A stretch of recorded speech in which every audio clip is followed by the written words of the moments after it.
يا ساتر يا نهار.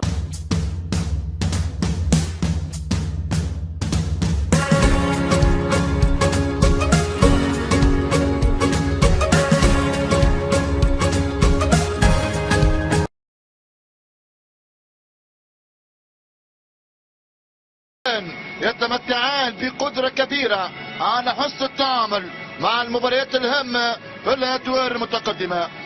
يدخل لقاء اليوم الفريق المصري وحديث حاله يقول لأمير الشعراء أحمد شوقي ومصطفى. اسكت يا بابا اسكت، صوتك بيعمل مشاكل مع الناس. 10 ألقاب.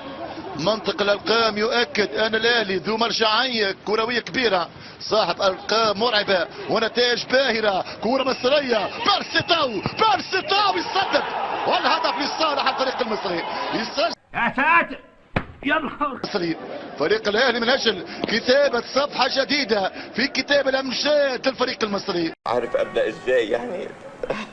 ما تقول حاجه نخش في الموضوع على طول، نخش في الموضوع. الجوازه كده تبوظ. اسكت انت، انا عارف الناس دي كويس.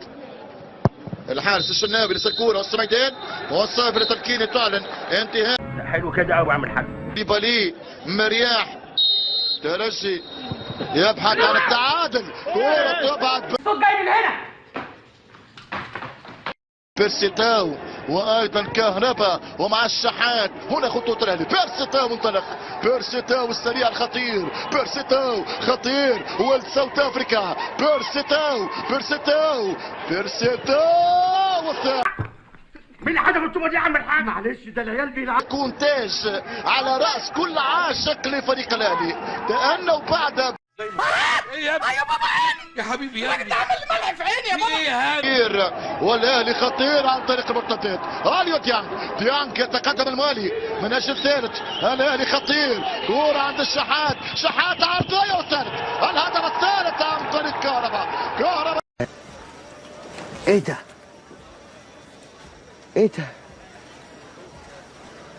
ايه الطعابة والحلاوة دي اقسم بالله. تغطية تتم الدفاع، ترجع لفريق الاهلي. الاهلي في الهجوم، كوره خطيره للفريق المصري يبحث عن الرابع. الاهلي بالهجمه، هذه محاوله خطيره. طاهر يسدد والكره للركنيه.